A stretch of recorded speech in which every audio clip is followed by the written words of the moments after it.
Hello and what's up, RSC Pokemon Challenges fam? How you guys doing? We are back with another episode of the Roxanne Minimum Battles series. This is a massive grind that we've been working on this whole time, but we are now to the point where 93 Pokemon have legitimately passed through Roxanne with just the required battles to get to her in the game. We are adding on another 13 Pokemon that have managed to get through with some struggle strats in certain spots, primarily against Puchinas. So today we are coming in with 18 new challengers. We are going to be running both Chansey and Blissey. We've got Tangela, we've got Kangaskhan, we've got the Horsea line, the Goldeen line, the Staryu line. We're going to get in Stantler, Smeargle, the Corphish line, the Claydol line, and of course the Lileep line. We're gonna have to see how these Pokemon actually go, but I think we've got some pretty good chances of getting some of these Pokemon through Roxanne. In particular, I have a feeling that we're going to completely crush with the water types, other than Seaking and Goldeen. I think they're gonna get wrecked by their moveset.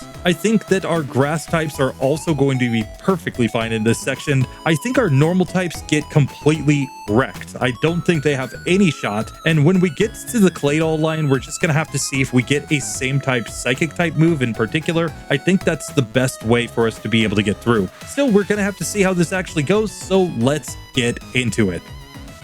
So today with our Blissey, we're coming in with obviously some of the worst attack and defense stats in the game, but with God tier HP. Still, I just don't think we're going to get any moves that are actually going to get us through here, since we're likely going to be stuck with something like Pound. Maybe Double Slap could come in, but I think that's about it. And I don't think we're going to be able to survive enough hits. Let's find out. We're going to get our Blissey, the happiness Pokemon, inside of the Trico Ball, but I don't think we're going to be happy for very long. We're coming in with a moveset of Pound, Growl, and Tail Whip. Here, I think we can just pound on this first Zigzagoon. We actually did better damage than I thought we would, but I'm pretty sure that when we get to Roxanne, we're doing 1 damage per hit. So I think we're just getting wrecked at that point. We're just gonna have to hope that we can find a way through.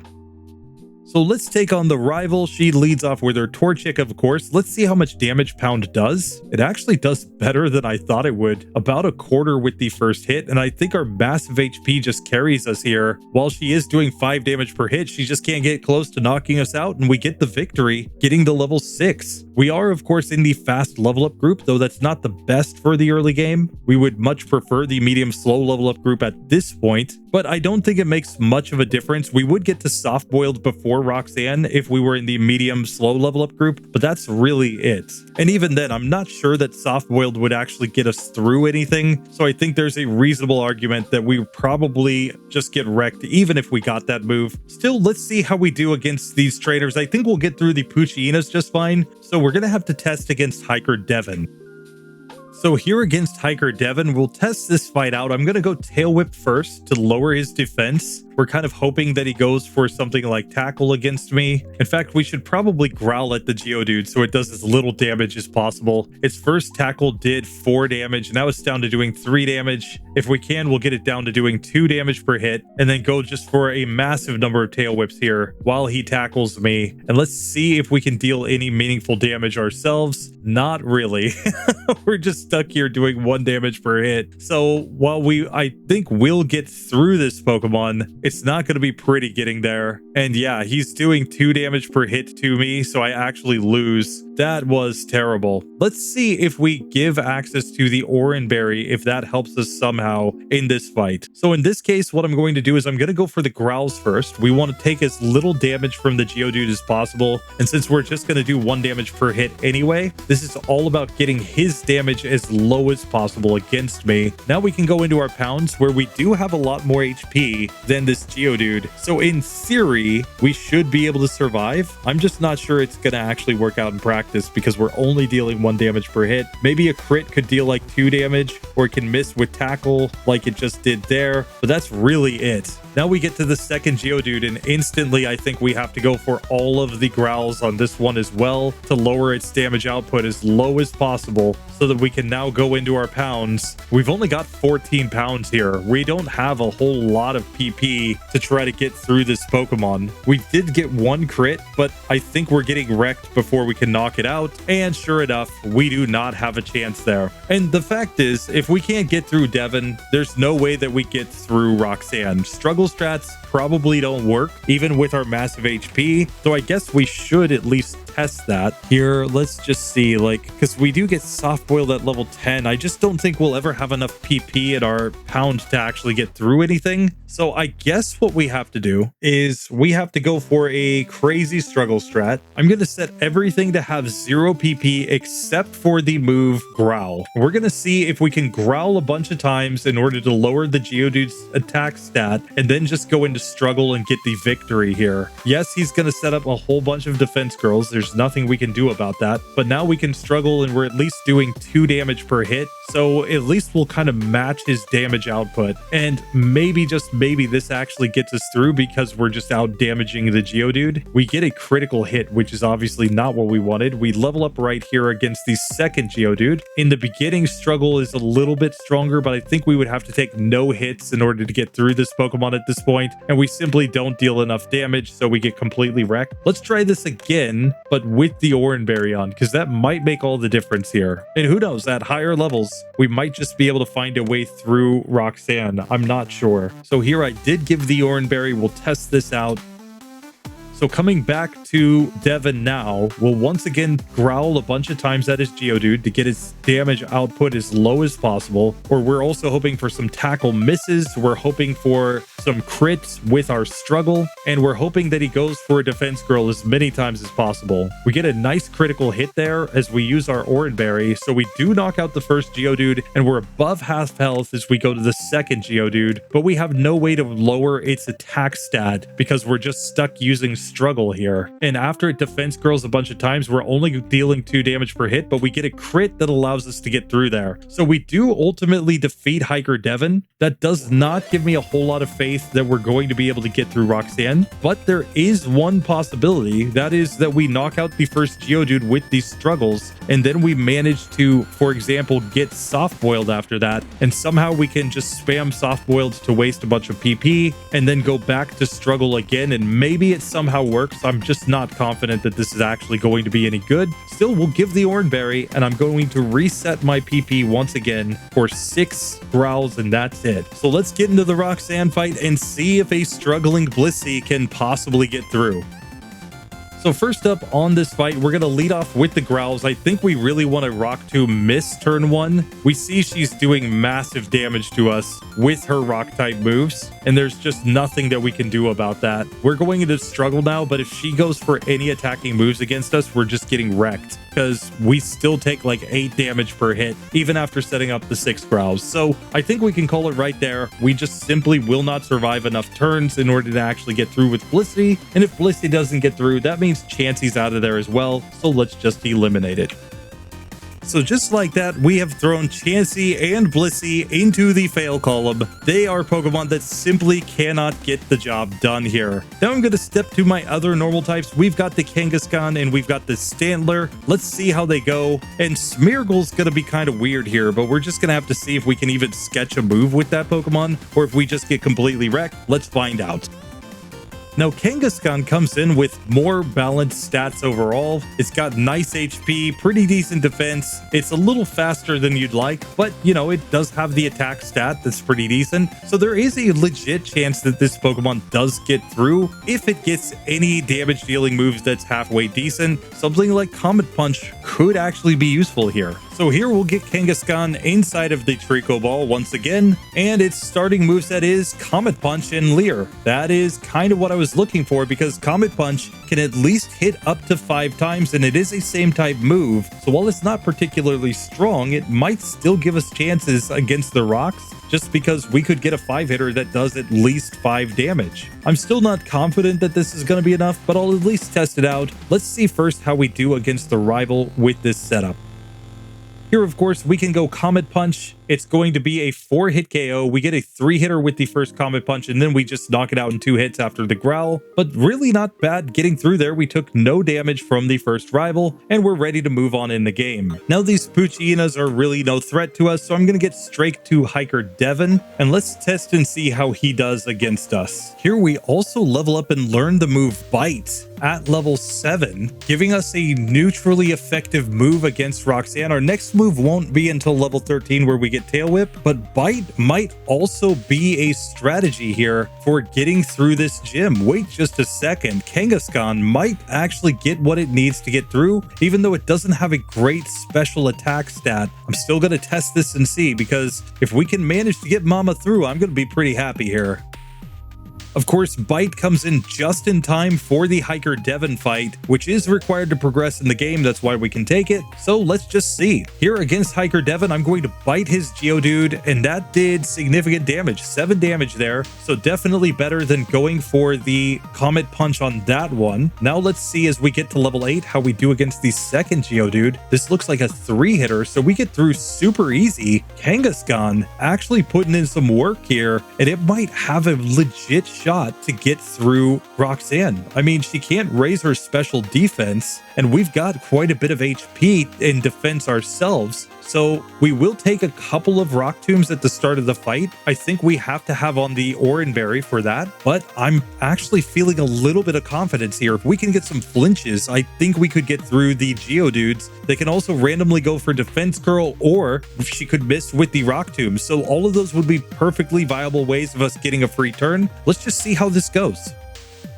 So Roxanne attempt number 1, I'm going to put Bite in the top slot. We bite the Geodude, it goes Defense Curl, and we can see that Bite is doing about 6 damage per hit, making this a 6-hit KO on the Geodude. We get a flinch there, another flinch. She has to go for the potion, and at least against the Rock Tomb, we can take 2 before we get into the Oranberry range. We take another hit, unfortunately, though, so we're on fairly low health going to the next Geodude, and we are faster than this Geodude. So it is going to Rock Tomb, and then it just knocks me out after that. We're going to need quite a bit of flinch luck here, but I think this one might ultimately go. This time we only take 1 Rock Tomb from the first Geodude, so we've made it to the second Geodude on better health with the Oranberry on. Now it comes down to flinches, crits, Rock Tomb misses, anything like that to give us a chance here. We do manage to actually get to Nose Pass. Now we're hoping the Nose Pass goes for Harden a lot of times, maybe block. Bite doesn't do amazingly here. It only did 4 damage, making this a 10-hit KO with the Bite. It could be worth going for Comet Punch, hoping for like a 5-hitter here. It gets me into a Rock Tomb range and I lose. Still, I think there are chances here. We're just going to need a little bit better luck than that. A few attempts later, we at least get back to the Nose Pass. I'm going to try for the Comet Punch just because of the fact that we could get multiple hits, maybe a crit that lets us deal significant damage, but generally speaking, we're just getting 2 hitters here, so we simply don't deal enough damage and we lose. But after sitting here and resetting for a small eternity with this Kangaskhan, I simply can't find a range to get us through. We would have to take only 1 hit from each of the Geodudes at least, and even then it would be really close and depend on critical hit luck against the final Nose Pass in order to actually get this to go. So I'm not saying it's impossible. You could certainly get the range where you just flinch the Geodudes every single turn, and that allows you to somehow get a victory here, but otherwise you just simply don't have enough damage output with the pitiful special attack stat of this Pokemon to actually get through. Now, one thing that we should note is that this is based on the idea of a no items solo challenge where you don't use items in battle. Because of the fact that it is possible to buy X defense here, though, you could theoretically go for a bunch of X defense and then maybe even just a single potion. And let's just see if this would be enough to get Kangaskhan through, because when we're talking about minimum battles, like I said, I'm always going based on the idea of an itemless solo challenge. But because X items are sold here in Rustboro, you could argue that technically minimum battles is possible, but with items on a Pokemon. Let's just see if this would be enough to get us through. So in this case, rather than going for any of our attacks at the start, we would go for these X defense, raising our defense as much as possible. Of course, that significantly reduces the damage that we take from the Rock Tombs here, and we can set up the 6X defense, which you could legitimately afford with this Pokemon. And then whenever you get on lower health, you use a potion in order to heal up. Now we can go for Bite, and we're getting a pretty decent range against this Geodude. And when it Rock throws against me, now it's doing almost no damage. Only 2 to 3 damage per hit, it looks like, and that is going to be enough to allow us to get through this first Geodude just after using our Oranberry. And because we've used X Defense, we don't have to reset them up on every single Pokemon. So now we just have to keep an eye on our HP, and if it gets down below 20, we'll use a potion. Otherwise, we'll simply bite this Geodude down. Sure enough, that Pokemon would go down in that case. That would bring us to the Nose Pass, where we would still have decent PP. It looks like 9 PP remaining in our attacking move, and we level up to level 10 here. So while we are getting whittled down a little bit, she uses the Oranberry. I could just use this as my excuse to go for the potion and then just go back to my bites. She got a crit on me, dealing pretty significant damage, so I am going to have to heal up again here. We'll ultimately run out of PP in bite, but we can switch to Comet Punch at this point. And here it's just a matter of how many hits we get. So ultimately, we get the hit that we need and we win. So that is one of the points that I should make right here, is that a Pokemon like Kangaskhan, it's not that it's impossible to get through Roxanne. It certainly could get through with infinite flinches and misses from Rock Tomb, but the only practical way to get this Pokemon through would be to go for something like what I just did, going for 6x defense and using a potion or two in order to get HP back as you went through that fight while using Bite. Obviously, you could get better luck with flinches or worse luck with flinches, and same for misses from Rock Tomb, but ultimately, that would be the only way to get this Pokemon through that section of the game. It's technically not legitimate since these are itemless solo challenges, but I should just note that in cases like this, where we have a Pokemon that knows a move like Bite, it could technically get through if you were to use items in battle. Just something that I thought was worth showing and testing. Anyway, with that one done, we will eliminate Kangaskhan since it's not legit. Let's move on to Stantler. Now, Stantler comes in with Intimidate and has lower defense than we previously had with Kangaskhan and lower HP. So the only way I think this Pokemon gets through is if it gets some sort of status move or neutrally effective damage dealing move to try to get through that fight. So here with Stantler, our starting moveset is Tackle. Yeah, that's not going to be enough. Let's see if we get any level up moves that are worthwhile. We learn Leer at level 7 and Astonish at level 17, and we're in the slow level up group. So there is no way that we're getting to Astonish here. It wouldn't be a particularly strong move anyway. So I think we can already call this and say that we are done, but we'll, just use all the tackles against something. And this might be a good spot to talk about if every Pokemon could do what we just saw with Kangaskhan, or if it's only in the case that they got a decent move like Bite that it would be possible.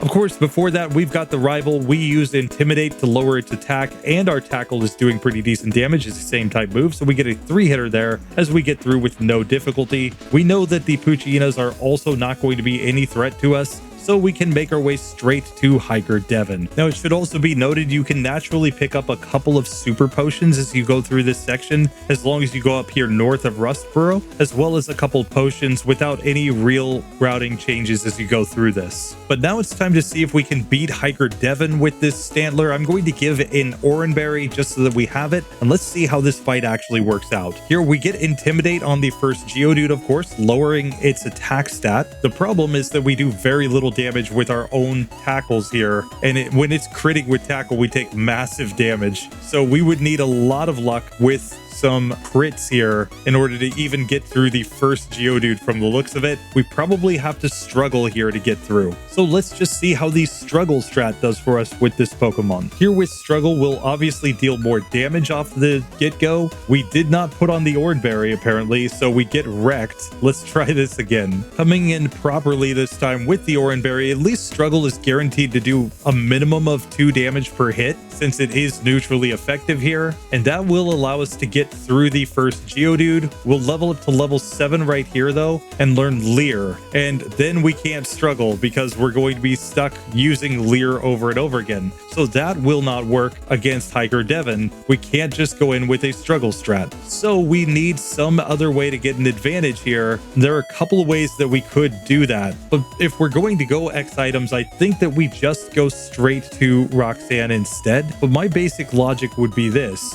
to go for about half of our money into the X defense and then a little bit of our money into X attacks. And then we can even sell the Bullet Seed TM in order to get more money. We could say that we don't need these Pokeballs for now and sell them to go YOLO. We could always buy Pokeballs after we get through Roxanne. So then we could come back, buy a couple more X defense and throw the rest of our money into X attacks right here. And now we can try to go into Roxanne's gym with the idea being to set up all the X defense, as many X attacks as we possibly can, and see if we can somehow get through the first Geodude with healing items. I'm telling you right now, if we can't get through Hiker Devon with just the struggle strat, then obviously we wouldn't get through Roxanne with struggle strats, but this might give us a strategy that works. Let's find out. So here in this fight against Roxanne, I'm going to prioritize the defense first. So we will go X defend at the start using all 6 of them. Now I will go for all of the X attacks here so that I get as much attack power as possible. We only have 5 of them, but that's perfectly fine. We use our Oran Berry right there. But now it's time to start tackling here. And we can see that we're doing basically nothing against the first Geodude, but that's to be expected. It's already set up a bunch of defense girls, and we don't have any way to reduce its defense. Still, we get a nice critical hit there, and then when we're on kind of low health, we'll slam one of the potions, but then we get a critical hit that one-shots us from the rock throw, so we're going to need better luck than that to get through here. Still, at least now we can see when we do get a critical hit that we are dealing significantly more damage. We can use potions when we get hit by a critical hit here, and we still have 2 super potions in the bag. We're just hoping to whittle down this Geodude from this current range and basically waiting for it to get me on very low health before I go for one of those super potions. Here we get a nice crit that forces her to use the potion. We get another critical hit here, but then once again we do get knocked out by the critical hit from the Geodude. The problem is that this takes lots and lots of turns, so we do get lots and lots of crits against us, and not getting a crit is going to take a lot of luck. But what I can say after doing this for quite a while is that it depends on crits to get through the first Geodude. If you don't get a bunch of crits on this Pokemon, it's just going to wreck you eventually with its attacking moves. We can heal up a couple more times. She has already used her potion on the Geodude at least, but it has taken so many attempts to simply get through that Pokemon. And now we go to the second Geodude. We level up and learn Leer, but we've only got 6 PP left in Tackle. We're also on fairly low health. She Rock Tombs right there. We have to use our final super potion right here, and then we're stuck spamming Leer over and over again, hoping that we can get some net defense drops on this Geodude. When we tackle here, we do massive damage with a crit at least, and we get knocked out by the rock throw there. So what we can say is that even a Pokemon with as high a attack stat as Stantler cannot get through here with a move like Tackle, even if you used items in battle. Much less if you didn't use items in battle. It's not even going to get through the first Geodude. So while we can say that a Pokemon like Kangaskhan is possible with items, Stantler is not. At least not within any sort of like practical setting. If you had infinite potions, you would still get KO'd more often than not by critical hits from the Geodudes, because you're simply not surviving multiple hits with a Stantler in a normal setup here. So it's on that basis that we can 100% eliminate Stantler. It is out of there. So that, of course, brings us to Smeargle, which has terrible defense, really low attacking stats, meh HP, and really high speed. All of which I think make this Pokemon absolutely terrible in this section of the game, since you would need to be able to use the move Sketch somewhere to get a move. And I'm pretty sure we just outspeed everything at the start of the game, so we can't even use Sketch. We'll end up like just struggling against everything. And if we're faster than everything at the start of the game, it's going to be really hard to find spots to use Sketch here. And even if we could sketch a move, like what are we actually going to get that's good against the Roxanne fight? I'm honestly not sure. So here we'll come in, we'll try to sketch. Of course it will fail because the Zigzagoon didn't use anything yet, and now we're stuck using Struggle, and that's basically where you're getting with this Smeargle, and it's not even doing good damage. The only moves that you could ever sketch with this Pokemon that would be good against Roxanne would either be moves that are 4 times super effective against the Geodudes and 2 times super effective against that Nose Pass. We're talking about something like Water Gun, for example, or to get a move that is at least neutrally effective, but deals damage based on a percentage. So getting access to something like Curse, getting access to something like Nightshade, but even then, you probably don't have the defense to actually survive enough turns to make that strategy work. Here we can get through Rival 1 at least though, so we do get a move on in the game, but this is definitely not looking good going forward. Still, I'm going to allow myself to use one item in battle against a wild Pokemon to at least try to get a move so that we can have some way of trying to progress with this one. But we just have to note that it's not technically legal because you wouldn't actually be able to be slower than any of these Pokemon, I don't think. Who knows? Maybe something is faster than us, but with the 15 speed that we have right now, I just don't think it's actually going to work out. So what I suppose we can do is try to go up against these wild Wingles here on Route 103. We can try to chuck a Pokeball at it, hoping we don't catch it. We do catch it. Rip. So we're gonna have to try this again. The whole problem is we can't really go into a fight unhealed because we wouldn't have any PP left in Sketch. But I think the Wild Wingle is the way to go because of the fact that if we can miss catching it, then we could have the chance that it just goes Water Gun against me, and then I can use that opportunity to get the Sketch move that I would actually want here. This time, Wingle does break out of the Pokeball, so we can sketch the move Water Gun, and now we'll simply run away from this Pokemon, and we actually have a damage-dealing move that will be about the best that we could hope for in this entire section of the game. I'm still not confident we get through due to our super low special attack stat. It might simply prove to be impossible, but we have to test it and see, so let's find out. If nothing else, it should be enough for the Poochyenas and Hiker Devon though, so I'm going to make my way straight to Roxanne on this one. We won't mess around with items in battle here, since we already know if we had this move and we could sit there and heal, we'd be perfectly fine. It's just the fact that we probably can't survive enough hits, if I have to guess, that's going to put Smeargle out of there. But who knows, maybe we just can 1 or 2 hit KO against the Geodudes and somehow find a victory here. Now, of course, the non-stab Water Gun did not one-shot the first Geodude on Devon's team, but it did one-shot the second one. That still tells me that most likely we're getting a 2-hit KO on Roxanne's Geodudes, and it's going to be a much worse range on the Nose Pass, so we're just going to have to see how this goes. Oranberry is definitely required here. We might be resetting for some Rock Tomb misses or crits against the Geodudes to get through, and then just need a ton of luck to get through that Nose Pass. I'm not sure if this is going to work or not, but I'm going to test it and see.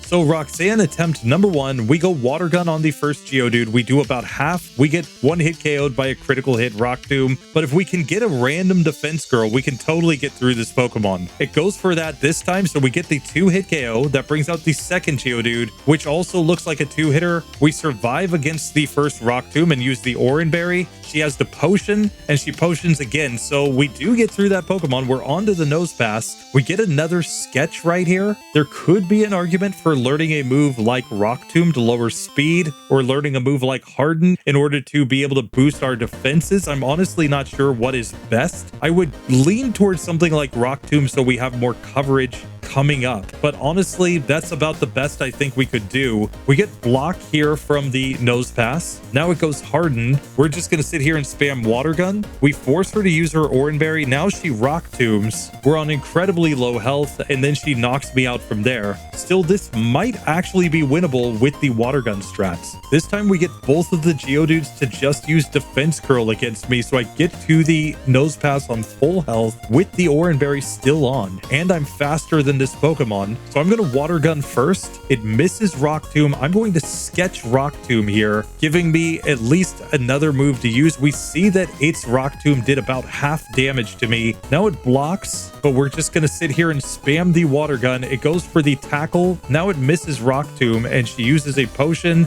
She had 2 potions on that Pokemon because we didn't get any of them on the Geodudes, so we simply lost that attempt. So maybe it's better to go for sketch on Harden there, giving us a chance to get some more defense, and that could be the way to go. Let's just test this and see, but I think we have to get back to the Nose Pass on full health. There is a chance that she'll go Harden turn 1 even when we're faster than her, and if we can get that, we may just be able to set that up.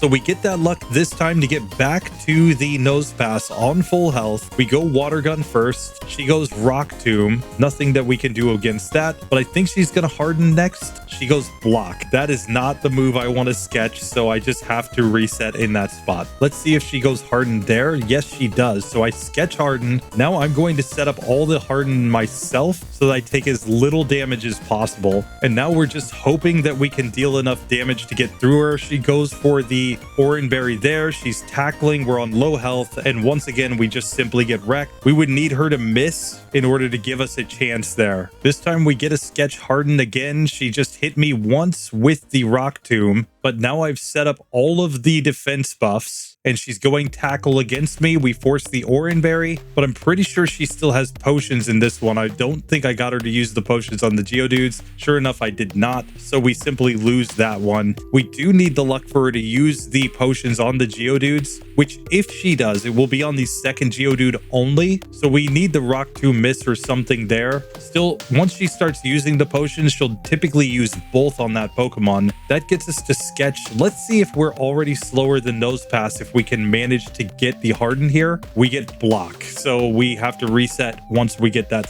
situation, since we just don't really have a good way to get through after that. Here we once again get her to use her Oranberry, but we just couldn't quite get her down. It's so close in a lot of these, but we just can't quite get the range. I tried going for fewer Hardens there, just getting her down to doing 3 damage per hit with her tackle. And overall, that does seem to be a pretty good setup, but we do still need quite a bit of luck to get it to go from there. This time we managed to get to the Nose Pass still with the Oranberry. So we actually do manage to finally get the victory with the Hardened strategy. It is close though, and that does technically require you to throw a Pokeball at a wild Pokemon. For me, I've said that a battle in our series is defined as getting XP. So in that sense, you can go in, find a wild Wingull, chuck a Pokeball at it, miss catching it, get it to hit you with Water Gun and sketch the move, and it turns out to be just enough, but it requires a lot of very specific luck there. Specifically, what you're looking for is a situation where the first Geodude does not damage you, the second Geodude has a range on a max IV Smeargle where it can hit you with Rock Tomb, lowering your speed enough that you're slower than Nose Pass, but not do over half health, so you still keep the Oranberry on. When you get that, then you go to the Nose Pass and it's much more likely to go Harden turn 1. You can use Sketch to get Harden, set up all the Hardens, and in this case, we didn't get attacked until we had set up all 6 Hardens. Then the Nose Pass hit me with Tackle, but that just spurred the Oranberry, and we were able to outpace it from there with our Water Guns because she had already used the 2 potions on the previous Geodude that hit us with that Rock Tomb. It can only be the second Geodude that hits you with Rock Tomb, and it has to be a low roll from the second Geodude, but it does give you the possibility of getting through there. That is nuts. I'm going to have to replay the entire battle in this explanation for you guys in the post wrap-up, but that is why Smeargle does, in fact, just by the skin of its teeth, get through. The real question is, will this moveset of Water Gun and Harden be enough to get us through the next section of the game? We clearly can't go to Brawley. We'll get completely destroyed, and I'm not sure that this set is enough to get us through the rival, though we are up against the Torchic rival, so it will be super effective against his ace with Water Gun, but with our pitiful special attack, it may not be enough. We're just going to have to see when we get there, but for now, Smeargle can technically get through Roxanne. Definitely tell me in the comments if you think there was a better move to sketch than the Water Gun, but I think based on everything I can see, that was the best way to go. So now coming back to our results so far, I've adjusted the pass column a little bit to match up with that fail column, just so that we've got 40 sprites now per line. This is just to make it so that we can fit more on the page. I may need to dial in the widths just a little bit because we are overflowing just a little bit right here. But for now, we can at least say that we have at least scrunched things down a little bit, while I still think they're visible, so I think it's good enough. But with that section done, getting all our normal types out of the way, we're up to 94 Pokemon in the pass column legitimately, and we have 152 in the fail column. I think you could argue for putting Smeargle into the pass with struggle sort of setup though, because it does have to go against a wild Pokemon. In fact, I think I'll make that change. So instead I'll throw it down there, because that is kind of the logic. We did go up against a wild Pokemon. So now I have gotten that fixed, and we will throw Smeargle into the pass with struggle. But technically you just get that wild Wingull, you throw a Pokeball at it, you miss catching it, it hits you with Water Gun, you sketch the move, and then you're still very luck based to get through Roxanne, but it is ultimately possible. So we'll take that and keep Smeargle in the running, though I don't think it's going to get much further than this. I think it's going to get wrecked in the next section. Even with the Harden to boost its defense, I just don't think that's going to save it when we get to rival number 2. Technically rival 3, but you know, she's the second rival that we actually have to fight, going up to Mauville's. So I think we'll probably end with Smeargle right there, but who knows? Maybe it can sketch another move before that and it proves something to us. I'm just not super confident in that. Still, with that being done, let's get into our grass types. We're going to lead off with our Tangela. Let's see how this goes. Now, of course, Tangela comes in with a lot of defense and a lot of special attack. Everything else is pretty middling, but that's actually kind of good for us here with the speed. So who knows? We may be able to get this to work. I think it all depends on the moveset, but if it's like Gen 2, we should get Sleep Powder right off the bat, and that would be a massive help to us. So let's find out. So we'll get Tangela inside the Treecko Ball, and let's see the starting moveset here. We lead off with Ingrain, Constrict, and Sleep Powder. Okay, so we can go for the Sleep Powder on the opponent. We can use Ingrain so that we get roots and gain back some HP that way. And then Constrict won't do much damage, but maybe we can just outlast things thanks to the fact that we're ingrained here. And of course, we could just put things back to sleep. So maybe, just maybe this works. I think we need a better move for Roxanne though. We will get Absorb at level 10, and I'm pretty sure that doesn't come in until we defeat one of the Geodudes on Roxanne's team. But I forgot we also can learn Bullet Seed. So with that, I do think we should be good to go, provided that we get through the Puchinas. And I think that's just going to be a matter of sleep luck. So let's just see how we do against the rival right here. Maybe we can get this one to go nice and easy. So I will put the Torchic to sleep right here, and then I will use Ingrain so that I get roots to gradually recover some HP. I misclicked and used the move again, but we're recovering 1 damage per turn, and we only took 2 damage from the first scratch from this Torchic. And now we seem to be doing enough damage that I think we'll simply win by just spamming the Constrict over and over again. The roots are kind of OP here, giving us that passive healing. So I'm not sure. We might need an Oranberry for that second Puchina, but I think we'll be able to get through with this setup. And then Hiker Devon should be no problem once we get Bullet Seed, and then we can get Absorb. It looks like we'll also get Growth fairly soon, but I don't think it will come in quite in this section. Still, we may just have enough chances with the sleep to get through here. So while these fights with this Tangela certainly aren't fast by any means, they are appearing to be fairly possible. So I think we'll be able to get through to Roxanne with no issues. And sure enough, we get through that Pebbleberg Team Aqua Grunt with only 1 reset. It wasn't that bad. It's just a little tedious because you're stuck with only the Constrict there to deal damage. But for now, I'm simply going to teach Bullet Seed to our Tangela, and that should make this way better since we can actually deal decent damage now to our opponents. I also think Tangela, if it gets through here, maybe at least with Quick Claw strats, can manage to get through the next section, because it could always get the Quick Claw to activate, put something to sleep, and then go into Bullet Seed and try to get the victory, especially if we get Growth. We can simply forget Constrict at that point. We won't need it, and maybe we can go Absorb strats or Growth strats, Bullet Seed strats, whatever we need in order to get the victory. Obviously, Cut is also an option for neutral damage, but I think we'd be better off just sticking with our special moves with the Growth setup, but we'll just have to see how it actually works out. So with that, I'm ready to get to Roxanne. I don't even think we need an Oranberry here. Let's just see how this goes.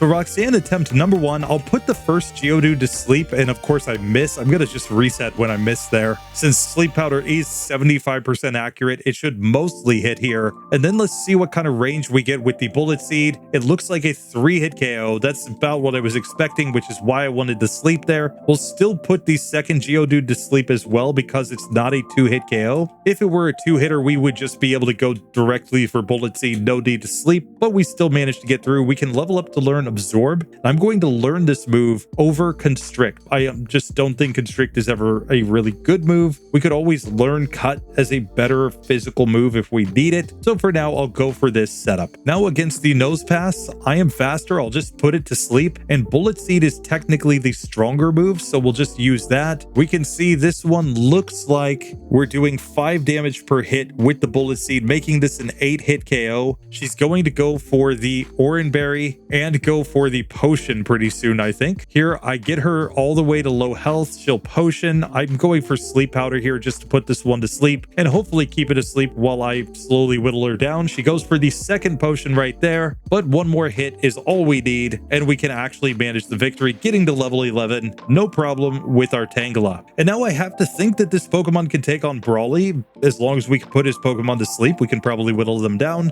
and I expect that we will find a way through rival number 3. Since growth is coming in just a couple more levels, we could always replace either Absorb or Bullet Seed with growth. I think we keep Ingrain, keep Sleep Powder, at least for now, but who knows, maybe Ingrain's not really necessary with the growth and the Absorb, so maybe we could justify for getting Ingrain and just keeping our damage dealing moves. That might actually be the way to go. I'll have to give that a think as we get to the next section, but for now, we're ready to move on in the game. Let's go check on our Lileep and our Cradily. I'm going to start with the Cradily first.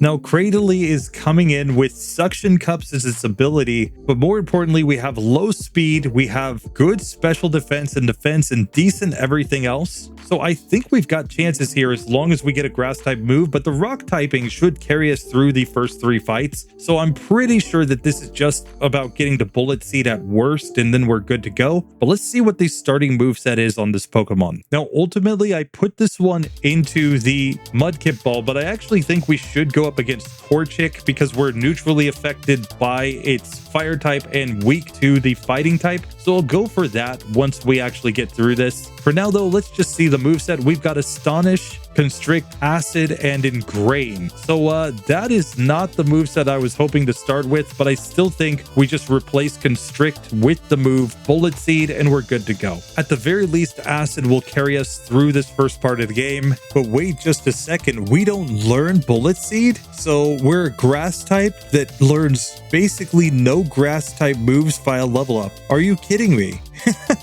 That is terrible. I thought we were getting through for sure with this one, but I forgot that it doesn't learn Bullet Seed. Oh, this is going to be rough. This is going to be very rough. Now, as a rock type, we do have some advantages here. We are slow, and at least we can maybe go for some Ingrain plus Acid strats plus Astonish to get through. Acid can drop the defense of the opponent, and Astonish is at least neutrally effective against the rock types. We're just going to have to see if this works or not.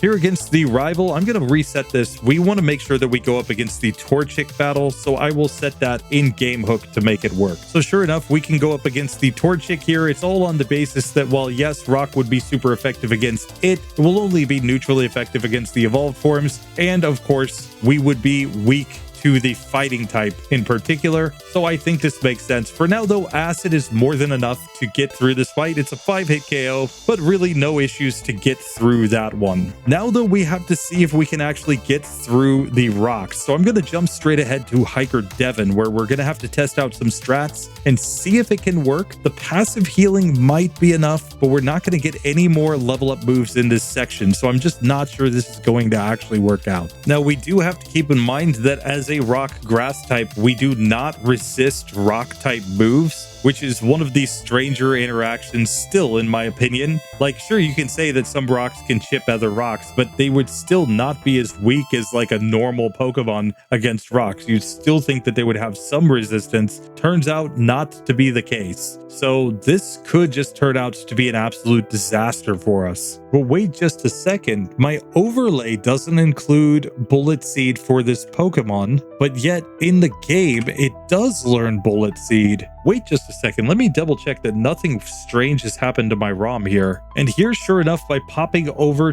to Bulbapedia, we can see in Generation 3, it does in fact learn Bullet Seed. So we are going to get the chance with this Cradily to actually get through here. I'm not sure why my data did not include that move for this Pokemon. It likely has something to do with my data source not being complete. I get my data originally from Poke API, and it could be that the Poke API was wrong. So we're just going to have to learn Bullet Seed right here, and that is a massive, massive relief. We can forget the move Constrict to learn this, since Constrict is just an absolute trash move. Now I think we have great chances of getting through because we're going to have Stab Bullet Seed. We can just use that, I think, to whittle down the Geodudes, and then we should be good to go against the Nose Pass as long as we just land enough hits. I think that will be certainly fine to get through with this Pokemon. I was going to say that would have been really, really weird to not get Bullet Seed on a grass type Pokemon here. So I'm glad to be proven wrong, or at least to have my overlay proven wrong on that one. I will get that updated so that it properly shows after this episode. For now, we'll switch Bullet Seed into the top slot as we go to Hiker Devon, and we can get an easy 2-hit KO there. That brings out the next Geodude, which also gets wrecked. We level up to level 7 here. We are in the erratic level up group, which means we don't gain as many levels as any of the other level up groups at this point. This is the lowest level you can go into Roxanne after defeating Hiker Devon, but I think the move Bullet Seed will be enough to save us. I will put on the Oranberry because I do expect to possibly take a hit or two, so we may need to heal, but I think this is going to be perfectly fine. Let's find out.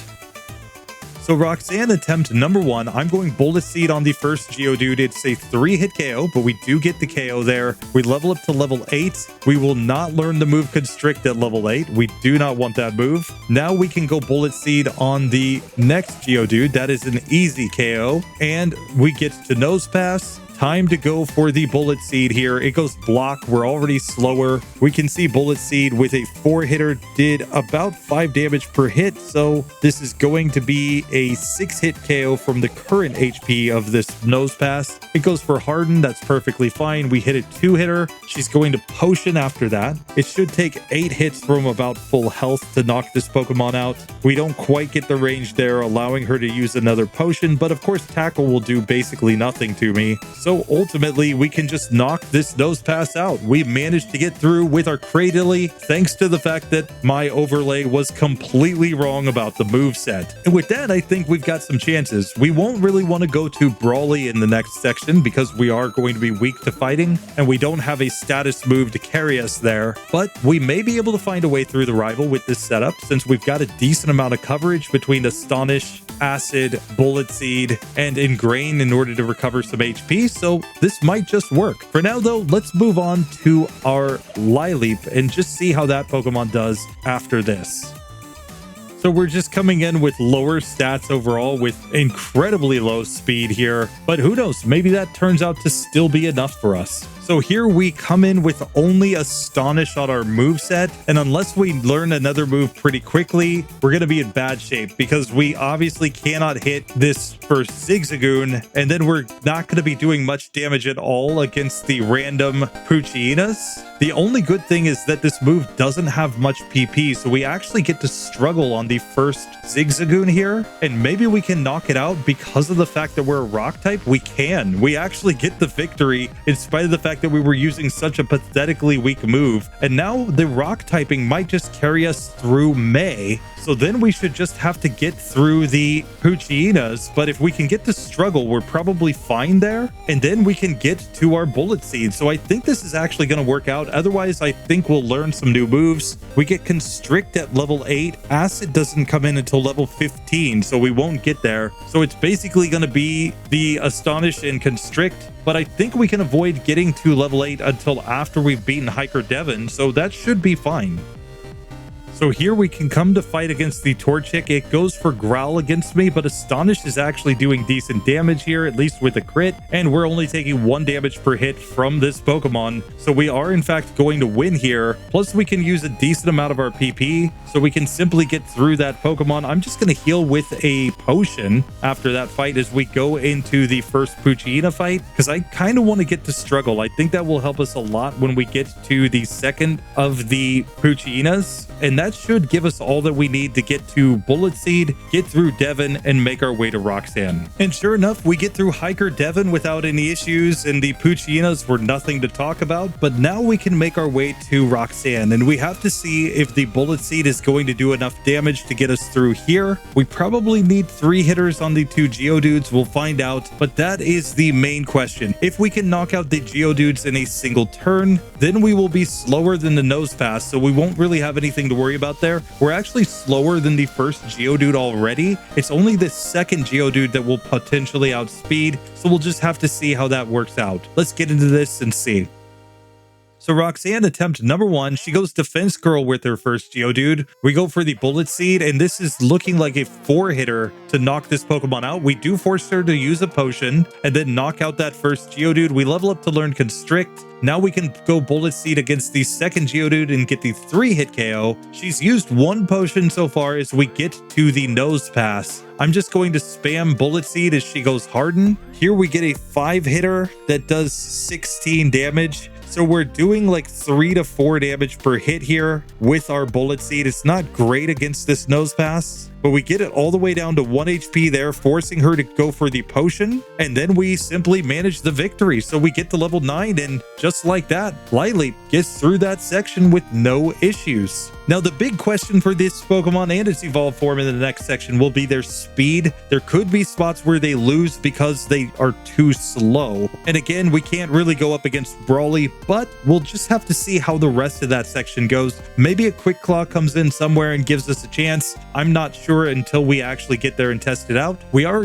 running a much more limited moveset with Astonish, Bullet Seed, and Constrict in the next section. We will not get Acid until level 15, and in the Erratic level up group, we're not going to gain as many levels, so this Pokemon might be done in the next part, but at least it's gotten this far.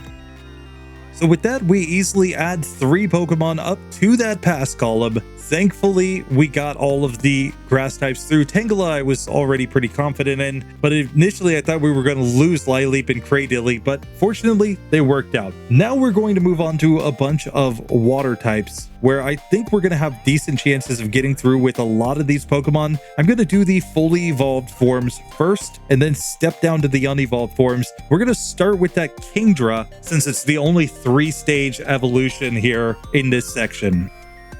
Kingdra just comes in, of course, being an all-around good Pokemon in terms of stats. I think more importantly that we will at least get a water type move at the start of the game. It might be Bubble for all I know. We're hoping for Water Gun, but if we get even Bubble, we might just have a chance because we've got decent enough stats to get through this. Our entire evolutionary line is a little more defensive, so that should also help. And when we step down to things like Horsea, it will have lower speed, which could also be a benefit here. So we'll just have to see how this actually works out. I think for a lot of these, though, it's going to be as simple as if they get Water Gun at the start, they're perfectly fine to get through. If they don't get Water Gun, they might be a little rough, but if they can at least get Bubble, I think they'll get through in the end. Let's see how this Kingdra goes, though. It leads off with Bubble, Smokescreen, Leer, and Water Gun. And of course, with the Water Gun, I think we've just got this in the bag. We've also got the Smokescreen for accuracy strats. I don't think we'll really need them in this section, maybe against Rival 1, but I think against everything else, we can just go all in on attack and get a pretty easy victory. I'm hoping that Seadra gets the same setup. I know for a fact that the Horsea will only have Bubble, or maybe Bubble and Smokescreen, but let's find out. First up, though, we've got to take on May with her Trico. Nothing has super effective damage against this Kingdra. At least grass is neutrally effective. That was my logic. And here we can simply spam Water Gun. Even though it's resisted, we're still doing more than enough damage to get the victory on that first fight. May never stood a chance against a dragon, and we can now move on in the game where there's nothing really to talk about until we get to Roxanne. We just have to see what kind of ranges we get on our Pokemon. So sure enough, we make it to Roxanne with no issues with this Kingdra. I'm just going to throw on the Oranberry, and then let's see how we do in this fight. So Roxanne attempt number 1, we can lead off with the water gun right here, getting the 1-hit KO on the first Geodude. That will bring out the second Geodude where I can just go back to water gun, getting another 1-hit KO victory. Nose Pass comes out now, we go water gun, and we did massive damage with a crit. We managed to do 25 damage, so this is probably a 3-hitter normally. It goes Rock Tomb against me to lower my speed, which is perfectly fine. We just force her to use the potion after that. She'll go for the second potion here, and because we are getting tackled, we may need to go smokescreen with our unevolved forms, but for now, this is more than enough. Kingdra just destroys Roxanne and gets through on minimum battles. Add on that this Pokemon has effectively no type weaknesses in this section since nothing's using dragon type moves. We should be perfectly fine to roll for a while here. We have decent chances against Brawly. We should have decent chances against even Watson since he's not gonna get the type advantage on this Pokemon. We'll just have to see how it goes, but for now, Kingdra is through. Let's step to our second stage evolutions now, and I'm going to go all the way to Crawdaunt, I think. Now, Crawdaunt comes in as a water dark type. We've got a really high attack stat, decent special attack stat, decent defense, and then kind of mess special defense, HP, and speed, but that could help us here. We're kind of like a Kingler in a lot of ways with this Pokemon, though with much better special attack. So if we get a water move, I think we're perfectly fine. If we get a strong stab dark move, we could also be perfectly fine here. We're just going to have to see what the starting moveset is. So here we start with Bubble, Harden, Vice Grip, and Leer. Of course, Vice Grip is going to be the best here in the early game, especially with our high attack stats, so we'll use that first. We'll have to see if the Bubble strats are enough when we get to Roxanne. There are no level up moves here. We won't get to Bubble Beam until level 20. This is another one of these movesets that seems off because Vice Grip isn't written up there in its moveset that I got from the Poke API. So I'm going to have to double check that and get that fixed. I'll just kind of make a mental note of some movesets being a little off here for Gen 3. But at the very least, I think this moveset's enough to get us to Roxanne. The question is, can we beat her with Bubble? Let's find out.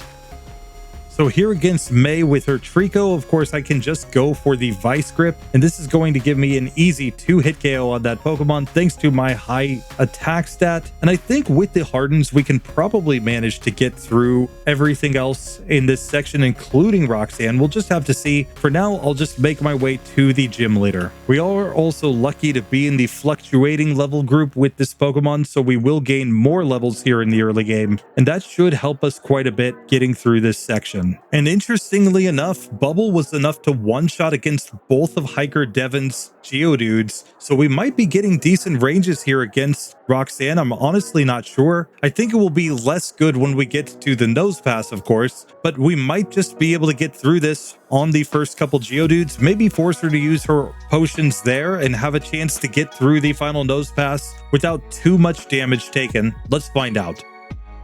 So Roxanne attempt number 1, I'm going to go Bubble on the first Geodude. We just barely missed the 1-hit KO. She goes for the potion and we just knock that one out the next turn. We level up to level 11 right here. That brings out the next Geodude. We go for Bubble and we get the one-shot. Now we've made it to the Nose Pass. It is faster than me right now. I'm simply going to Harden at the start of this fight. She hardens as well, which is perfectly fine. I just know I'm going to get Rock Tombed eventually, so it's probably better to set up our defenses as hard as we can so that she can't do much damage to me. And then Bubble should outpace her healing, I think. Our first Bubble there did 11 damage. I didn't see if that was a crit or not. It doesn't appear so. We're doing pretty significant damage just with Bubble, which is nice. And here she has to use her potion, but we're simply going to knock her out in a couple more hits thanks to our high defense. We didn't ever have a real threat of getting knocked out there. So Crawdaunt completely just comes in and stunts on Roxanne. That's nice to see. Bubble strats can work there, even though it's only a 20 power move.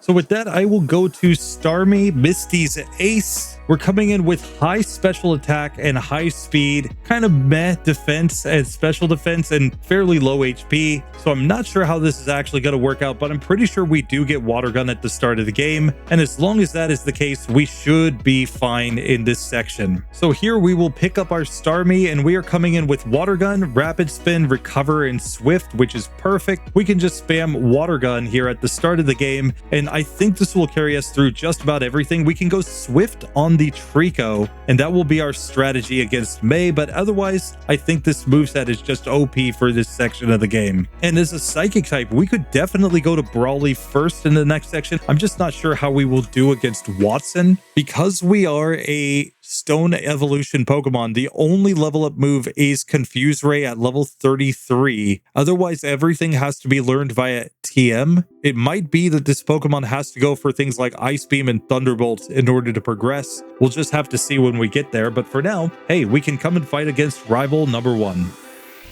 Here, of course, we'll just lead off with the Swift right here. It does pretty significant damage, given that it is a 60 base power move, so we just get a 3-hit KO there, and May goes down easily on the first attempt. I'm pretty sure our Staryu is going to be a lot weaker here. It might even only start with Tackle and have to level up to get Water Gun. That was the case at least in Gen 1 with that Pokemon. I believe it was the case in Gen 2 as well, and that is one of the issues with that Pokemon. It did get through on minimum battles in either of the first 2 gens because of its starting moveset. Still, we'll worry about that when we get through this, but I just think Starmie is going to crush here, so we do actually have to run the Staryu, and it just might not get the moves in time. Now, Starmie is in the slow level up group, so it only gets to level 8 right here as it goes into Roxanne. Still, I just see no way that we actually have any issues here, since we should be able to simply spam the Water Gun, one-shot the Geodudes, and then it's just a question of ranges on that Nose Pass, but we've got the Recover if we do ever get on low health, so I don't even think we necessarily need an Oranberry here. Let's just see how this actually works out though.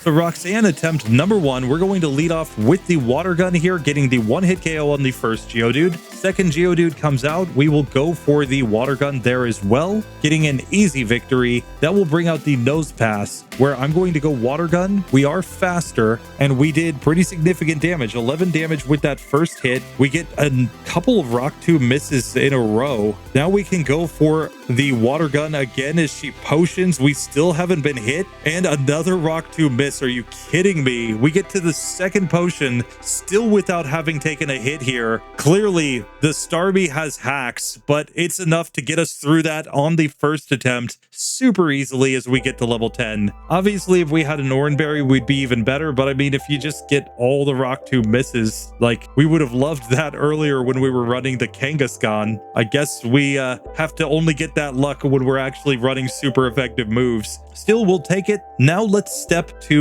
our Seaking.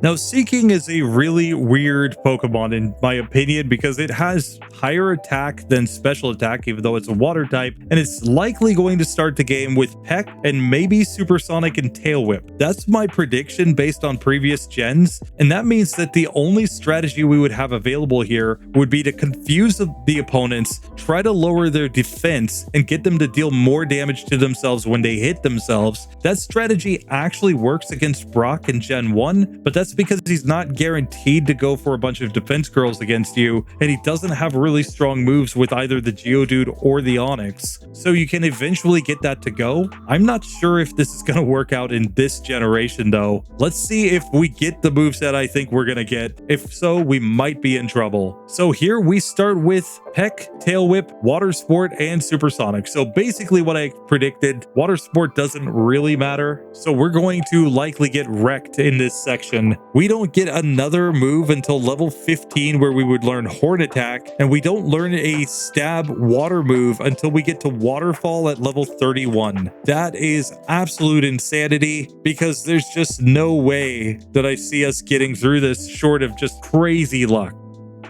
The one and only advantage that we have is that we're actually better against the Trico because we can use Peck here, and it is a super effective move, giving us an easy 2-hit KO, but I don't think that's going to be enough to actually make this one decent. We're going to be praying for a lot of luck as we go through here. Still, I think we get to Hiker Devon just fine, so I'll just take out the Poochyenas as quick as I can, and let's see how that fight goes. This is, of course, another case where I wish that they would put TMs for each of these starters in the early game, not just for the grass starter, but for each of them. If they had a water TM that taught, for example, Water Gun, like in Gen 1, and then maybe some weak fire type TM or fighting type TM, for example, I think we would get a lot more Pokemon through. Like, you could give a move like Counter, and you would get a lot more Pokemon through this section of the game because they would be able to use counter strats against Roxanne in order to get the victory. And it's not a move you would be like super excited to carry for the rest of the game. So it would kind of make sense to have that available for something like Torchic to use in order to get a victory. I don't know, maybe Torchic can't counter, but you know, you could give something like that to at least give it a chance as it goes through this section.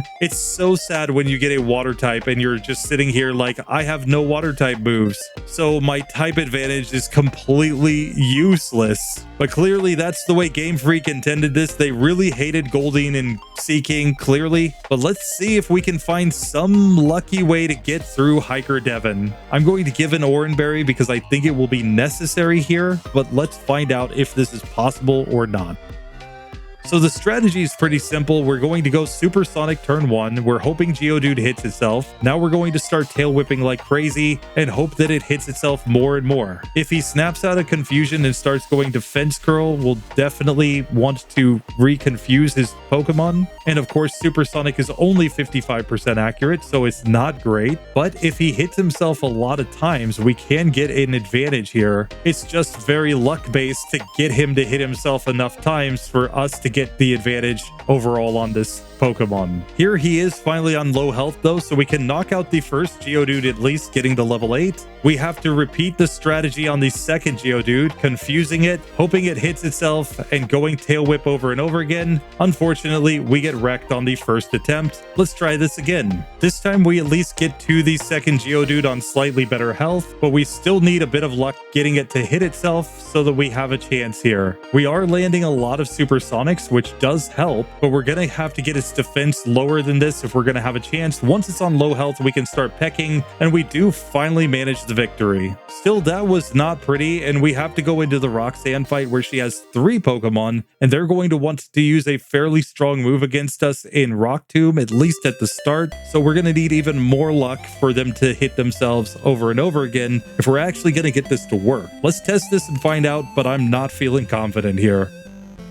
So Roxanne attempt number 1, we missed the first of our Supersonics and the second one. She's just going Defense Curl with the Geodude, which is kind of nice, but then we get a Rock Throw, and we really need her to be confused and to hit herself in confusion. We do not get anywhere near that level of luck, so we're going to have to try this again. The Oranberry is 100% required here. Let's see if we can get it to work now. I think we auto reset on any run where we get hit by Rock Tomb turn 1. We really want to confuse this Geodude, have it hit itself, and start setting up before we get any hits from the Rock Tomb. This is a Pokemon that I do think if you used a bunch of X defense, it could get through on the basis that it would be able to just survive a lot more hits. The problem is entirely the fact that I don't think we will deal enough damage, and we really need crazy luck for this Geodude to hit itself a bunch of times. When we don't get it, we just have to reset. Remember that every turn it's a 50-50 shot for this Pokemon to hit itself in confusion or to move normally. So you're basically trying to string together a bunch of 50-50 coin flips, and really anything more than like 4 of these in a row is effectively worse than a critical hit. And we see that we're basically getting 3-hit KO'd by the Geodude here. So I think we can call it right there. Short of God tier luck, you're simply not getting through that fight, because you would need crazy luck on the first Geodude, crazy luck on the second Geodude, crazy luck on the third Geodude. You're never getting a move. So I think we can just eliminate Seaking right here. That also means, of course, that Goldeen is out of there. Of course, if you give Seaking any water type move, it completely wrecks here though. So just keep that in mind. Seaking could easily be saved in this section.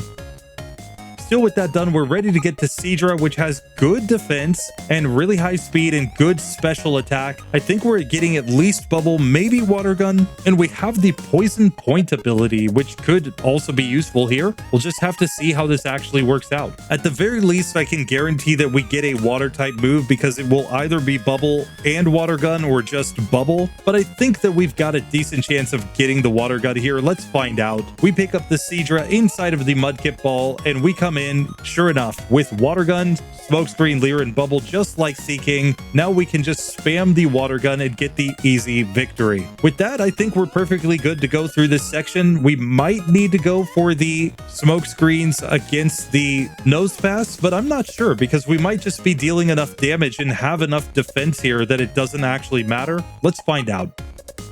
Before all of that, though, we do have to take down May and her Trico. We'll go for the Water Gun. We get hit by a Leer and then pounded, but we poison the Trico. So now we can at least get the advantage that we got poisoned there. She's going to go down just a little bit faster. And anything that uses Tackle against us will have the potential of being poisoned, giving us just another way to chip them down. So that could be relevant against that Nose Pass because it will likely only go for the Rock Tomb until I'm slower and then just start spamming me with the tackles instead. So poison could help us just take it down. Still, I don't think anything else will be any sort of challenge for us. So we'll get straight to Roxanne and see how this works out. So we obviously get through to Roxanne with no issues. After that, we can just save the game right here, throw on the Orange Berry, and it's time to see if we can get the win.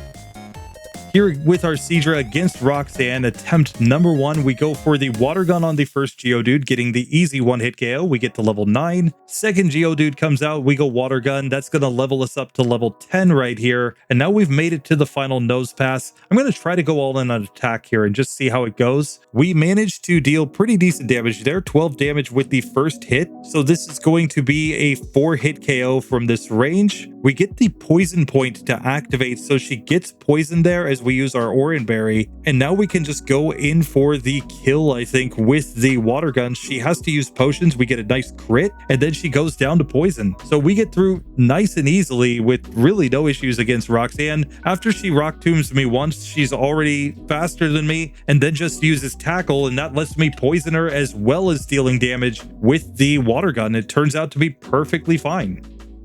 So that just means it's time for Corphish. It's basically just a weaker form of its evolved form, of course. It has lower special attack, though, that makes me a little bit nervous. We might not be great here with the Bubble. We're just going to have to see. And it's going to kind of depend on what our starting moveset is with this Pokemon. If we can get Harden, I think we'll be good to go. If we don't, we might have some trouble here. And we definitely want to get the Bubble on our starting moveset. Maybe we can get Bubble and Vice Grip. I don't know, but let's find out. So coming in here, we have just Bubble. Okay, that could be a problem because we might not deal enough damage to Rival 1 and her Trico. We are going to learn Harden at level 7, though. We would get Leer at level 13. We don't even learn Vice Grip here. So yeah, apparently that's only on our evolved form, which is kind of bad because we have a higher physical attack stat, but we have no physical moves, at least in the early game on our level up learn set, to actually use with that higher attack stat. This is one where the stat spread and the moveset just makes no sense together outside of going for TMs, but even then, there aren't a lot of physical TMs. So yeah, I'm honestly not sure how this Pokemon's gonna turn out. Still, I have to think Bubble will give us chances if we can just manage to get through the early game and get to somebody like Hiker Devon, so let's find out.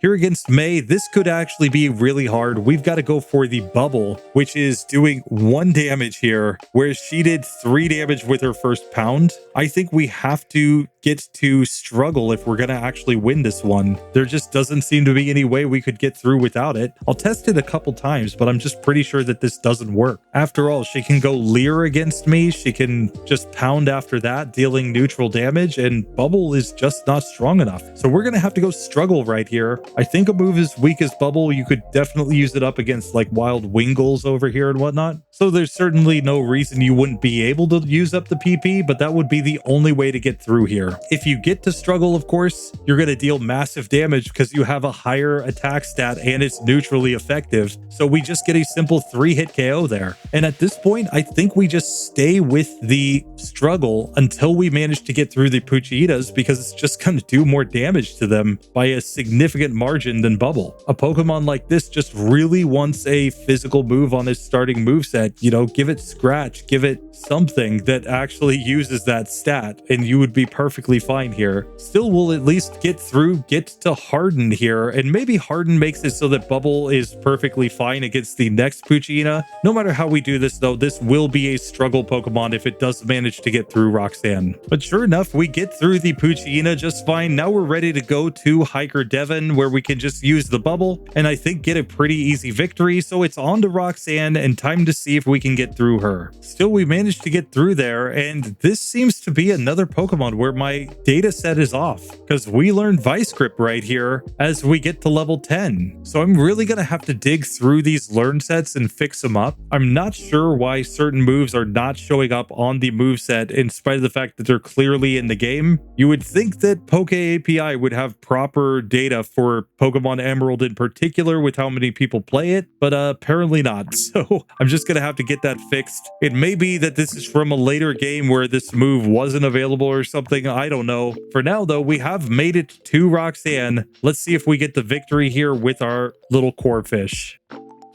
So Roxanne attempt number 1, we will go Bubble on the first Geodude. She goes Rock Tomb, dealing pretty significant damage. I'm going to Harden as she goes for the potion. We will Bubble again here, and now I'm just going to set up all of the Hardens, I think, just so that I'm as defensive as possible, since we're clearly going to take a bunch of hits. After that's all set up, we'll just knock out this Geodude. We're on to the second Geodude, which we slightly outspeed. It hits Rock Tomb, doing only 3 damage now. She goes for her second potion, and we knock that Pokemon out. That brings out the Nose Pass. We hit the Bubble, and we did 8 damage here, so this would be a 5-hit KO from this range. So here we simply need to land enough hits. We force the Oran Berry as she's just going for Harden a bunch of times. Tackle gets a crit on me, but then we survive another tackle and we crit back, so we get the victory on the first attempt. We level up and learn Leer, and now we're ready to move on in the game. So once again, I'm just going to have to update this because it just seems like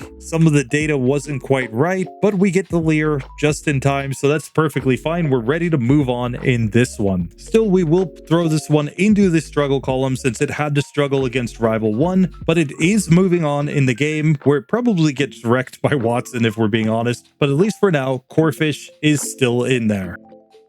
So that, of course, brings us to Staryu, which I assume is going to start with Tackle. Maybe it gets Water Gun as well on the starting moveset. We'll just have to see. If it only gets Tackle and doesn't learn Water Gun before Roxanne, though, we can basically guarantee this Pokemon is out of there. It just doesn't have a chance. But if it does get Water Gun, we can probably get this Pokemon through. We have decent speed. We have fairly low defense, so we might need a little bit of luck there or like some crits. I'm honestly not sure. But our special attack is decent enough that we should have chances here at least. Granted, our pitifully low base HP could be a problem in this. We'll just have to see. So here we will pick up our Staryu. Let's see the starting moveset. We get Tackle and Harden. Okay, well, we can Harden against things early on to make up for our low attack stat, but we need to get a water type move if we're going to get this to go. We will, in fact, learn Water Gun at level 6, though, and that means that we should be golden here because, I mean, what more could you want with this Staryu than to learn the move Water Gun in this section? With that, I think we're gonna just kind of crush our way through this, so let's just see if our HP and our defense ever prove to be a problem, but I'm sure we're at least getting to Roxanne. We're probably one-shotting the Geodudes, but then it's all just going to be about the damage range on that Nose Pass.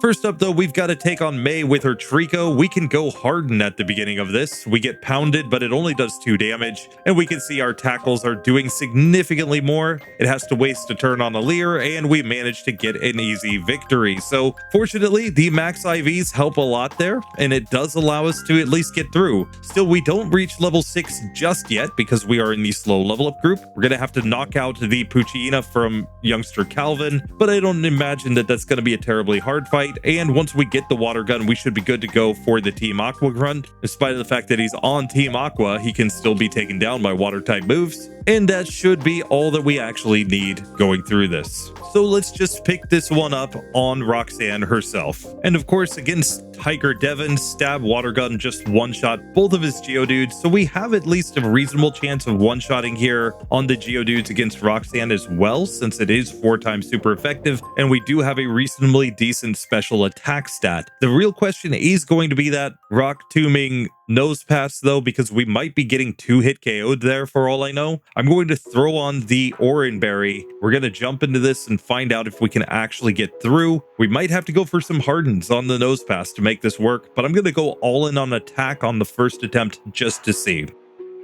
So Roxanne attempt number 1 right here. I'll just go Water Gun on the first Geodude. That does get the 1-hit KO. We get to level 9 as the second Geodude comes out. We'll once again hit the Water Gun, getting the KO. We do not level up as we go to the Nose Pass, however. Let's see how much damage Water Gun does. That did 10 damage, so this would be a 4-hit KO, and we see it definitely did over half to me when it hit with that first Rock Tomb, so we would be a 2-hit KO normally. Fortunately, we are able to force her to use the Oran Berry right there. She's just going harden. We get a nice crit, forcing the potion, and now she's going to use a second potion, so we still have decent HP as she's gone for the potion. She goes block right there. Now we get tackle, and we manage to get the KO. So turns out you just need to go all in on attack there. There's no need to actually try to set up anything there. Roxanne just can't stand up to this Staryu. It's definitely nice to see because this Pokemon didn't get access to Water Gun at a reasonable level in Gen 1, and I think in Gen 2 we were just getting wrecked by the physical damage of the first Spearow inside of Falkner's gym. If I recall correctly, it was Honest Abe that just wrecked this Pokemon. So this is actually, at least to my recollection, the first generation where Staryu can actually beat the first gym leader. That is a massive improvement from previous gens, and we will let it move on where it's probably about to get wrecked by Rival 2 and or Watson, but who knows? Maybe it will actually impress us with something and be able to move on in the game.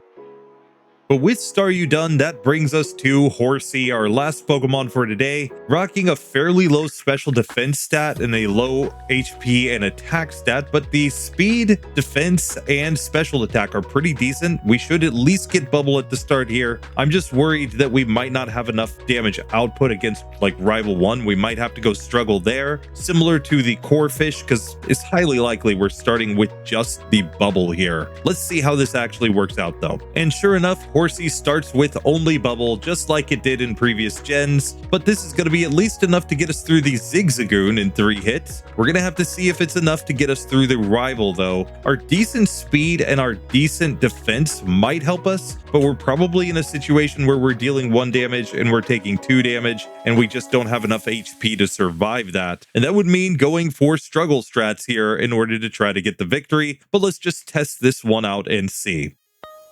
So here we can see our Bubble did 2 damage. We get a Leer. Now we take 4 damage from the Trico. In fact, it's a 4 or 5 damage range from the looks of things, and then we get critical hit and knocked out. Now, at least insofar as I can tell, we only get the ability Swift Swim with this Pokemon. The poison point was only on the Seadra, which is kind of interesting why the unevolved and evolved forms wouldn't get the poison point ability, yet Seadra does for some reason. You know, I'll definitely take it with the Seadra, but it would be really nice if we had a similar ability with Horsea. Still, we're just gonna have to try this one again. Maybe we can get some sort of crit here. It looks like without the Leer, we're taking 3 damage per hit from the Trico. That might require us to get speed drops and crits in order to win. Here, we do not get any such luck, so we once again lose. I'm just gonna spam my way through this fight a few times just to see if there is a range, because in some cases it does look kind of close. But of course, Pound can never miss, so I think we would need at least 2 critical hits in order to actually get that luck. We got a nice crit in this one, so it really depends on the range, and we, yet again, just do not quite survive there. So I've said before, I'll reset for 1 critical hit in a fight. It's not really reasonable to reset for 2 or more crits in a single fight. So it's on that basis that I'm going to say that we would have to go struggle here if we were actually going to try to progress with this Horsea. I think this is the only fight we would have to go struggle on. So let's just test and see if that is the case. We will learn Smokescreen at level 8 in this section, but we will not get to Water Gun at level 22, by the way. So we're only going for 1 move here, hoping that that will be enough, and we won't get that until Hiker Devon. So for now, we just have to get through with what we've got right here, which is struggle. Here, when we struggle, we do significantly more damage to the Trico. It looks like a 4-hit KO at worst, and sure enough, we are going to survive once we actually have access to struggle, a move that is 50 base power as opposed to effectively being like 15 base power when you're using the bubble and it's resisted by that Pokemon. So definitely a situation where we were kind of sad because we're gonna have to put this Pokemon in the struggle column if it does get through. But from here on out, I think we can just heal up and use the bubbles normally. I think it will take down the Puchinas, and then when we get to Devon, it will definitely be good enough. We'll level up, we'll get access to the move Smokescreen, and maybe between Smokescreen and Bubble, we can get a win on Roxanne. Let's find out. So sure enough, we just one-shot both of Devon's Pokemon, and we got access to Smokescreen, so we now have a strategy as we go into the Roxanne fight. Basically, I'm going to try to knock out the 2 Geodudes as quickly as possible, but then I may try to go for a bunch of Smokescreens on that Nose Pass before I go into the bubbles, since I don't expect Bubble to do a lot of damage. I also expect that we might not be 1-hit KOing the Geodude, which I think is fine. I'll put on the Oranberry, but really we just hope to not take more than like 1 Rock Tomb before we get to the final Nose Pass. That will guarantee we're slower than the Nose Pass, so that should be enough for us to avoid any shenanigans there, but let's see if this actually works.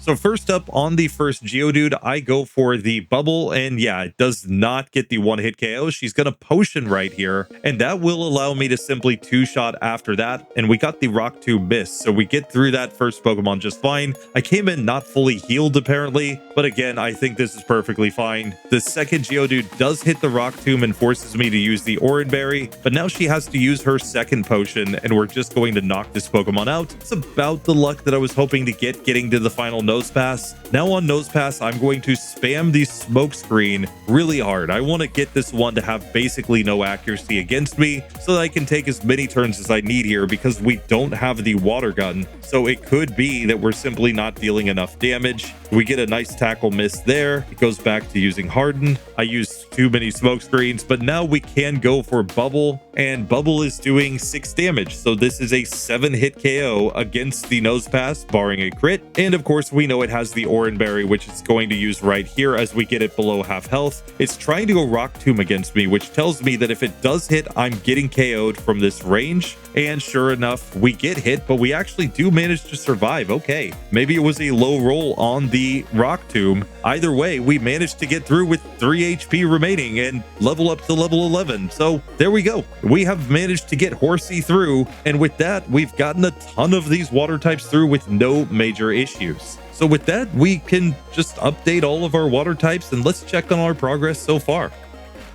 So as mentioned, we do have to put our Corphish and Horsea into that struggle column. Since they had to struggle against rival number 1 with only Bubble, it wasn't enough to get through the Trico, but after that, they completely crushed. So it basically tells us that if you were trying a minimum battles challenge, just go find some wild Wingles, use up all your bubbles there, hope that it goes Growl against you a lot of times, and even if it goes Water Gun, you're not going to take too much damage with these water types, and eventually you would be able to get through with potions, etc., and get the victory. Still a little sad that we lost 2 of our water types in this episode, completely unable to get through in Seaking and Goldeen. But as we saw from previous gens, that's actually kind of to be expected because they just do not get any good moves. So that does bring us up to 154 Pokemon in that fail column with 101 standard passes and 16 struggles. So not looking great at this point, but we are making progress. Now, however, we need to get into a member pick. We are going to be looking at that Skarmory that's up there because it previously failed on the basis that it didn't get any moves. but we have a moveset that might just get it through this time.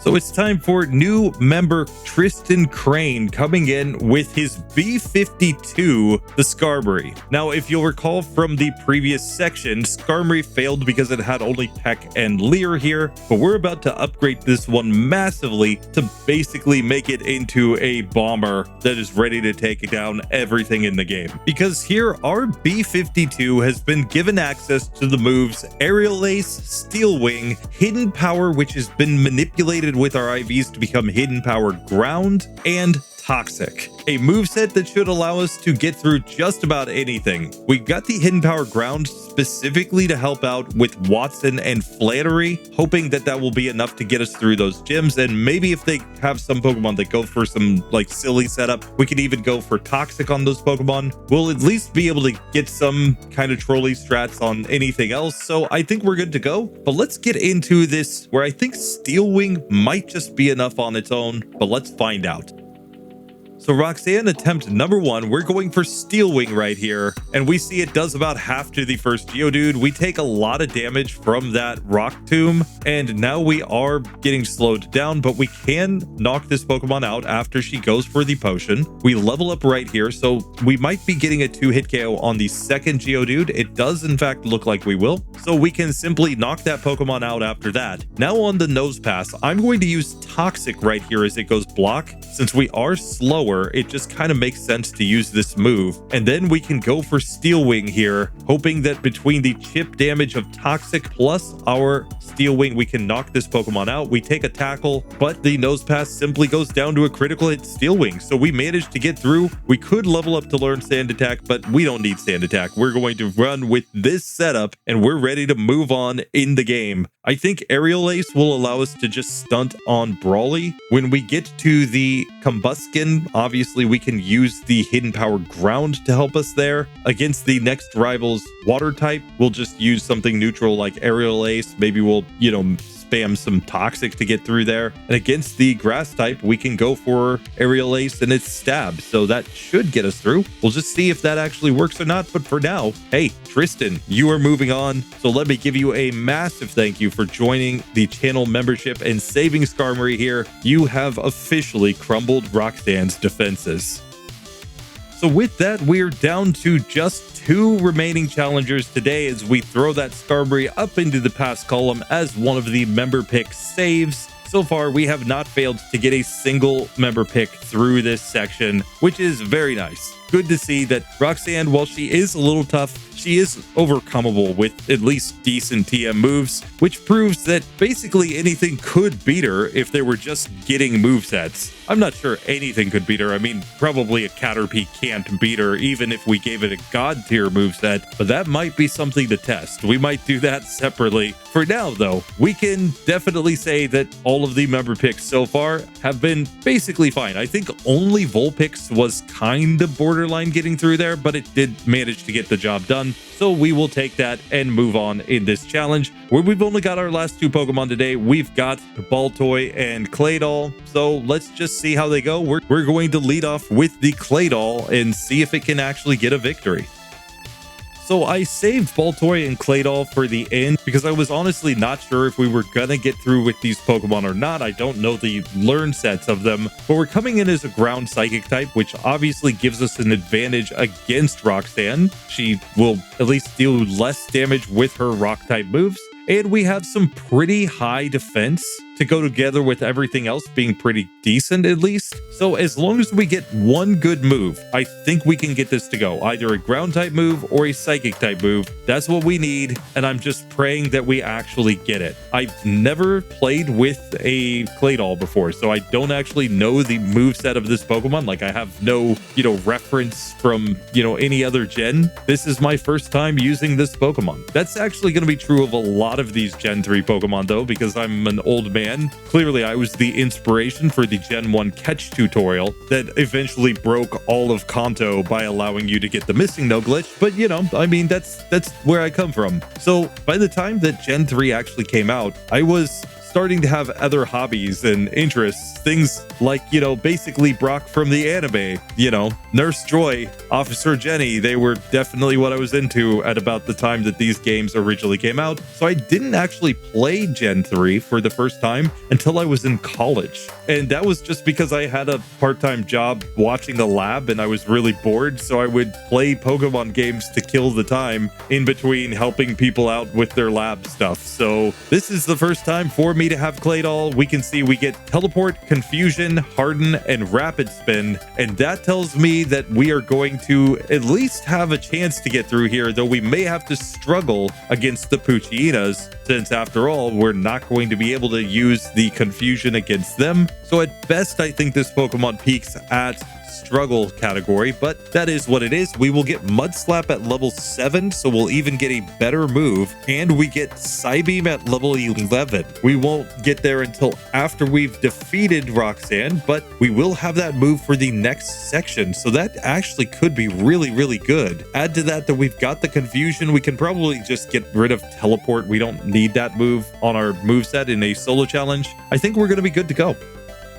So first up, we'll take on Rival 1 May, and of course, we're going to go for Confusion here, and this is going to be a simple 3-hit KO. Now, I guess Rapid Spin will allow us to get through the Poochyenas, though, won't it? I just always think of Rapid Spin and just disregard it because it's so incredibly weak, but, 20 base power, probably good enough to get us through. So disregard what I said about putting this Pokemon in the struggle column. I completely forgot as I was talking that we had Rapid Spin on the moveset. Still, we completely destroyed May. We're ready to go and take on those Poochyenas, but here I think we've got enough defense that we're simply going to get through with the Rapid Spin against these Poochyenas. We should be good against Hiker Devon as well, so it's really just a question of how we do against Roxanne herself. As far as strategy against her, we can definitely go for Mud Slaps if we need them, but honestly, we may be just better off going Confusion the entire way, since it is stab and it is special. There's not too much reason to go for the Mud Slap if you don't need it, but Mud Slap will help massively in the next section when we have to take on Watson and we actually have a move there. Plus, we've got a great matchup against Brawly, so I see this Pokemon moving on for quite a while. I mean, we'll even learn Rock Tomb and Ancient Power via level up, so we should have moves when we get to Flannery. I just see no way that this Pokemon gets walled by the first 4 gyms. This might be one of the best Pokemon for the first half of Pokemon Emerald. Not gonna lie, as I'm sitting here playing, I'm getting a little bit hyped for this. And sure enough, we make our way to Roxanne with no issues with this Claydol. I'm just going to give the Oranberry and let's get into this fight and see how it actually works out. So Roxanne attempt number 1 against the first Geodude. I'm just going to go Confusion first. It looks like this is going to be a 3-hit KO, but we did not take much damage from the Rock Tomb. We get a Rock Tomb miss as she goes for the potion right there. And that's just going to allow us to knock this Pokemon out in a couple more hits. It goes Tackle. That doesn't really matter too much. We get to the second Geodude. Now we are faster, so there is an argument to be made for going for the Mud Slaps. Basically just trying to lower the accuracy of this Pokemon and make it harder for it to actually hit moves. Then we could technically go Harden 6 times here just to make it so that when we do get hit, we take almost no damage. And then we can just heal with our Oranberry and we'll be basically set up and ready to go when we go to the final Nose Pass. Now, of course, we can just 3-hit this one from full health with Confusion, and that takes us on to the final Nose Pass, where I'm just going to spam some Mud Slaps because I have the PP and I like to just lower its accuracy and make it less likely to get a random crit on me or something. We force the Oranberry just like that, and we can just keep slapping on this one, and it's basically not going to be able to do anything against our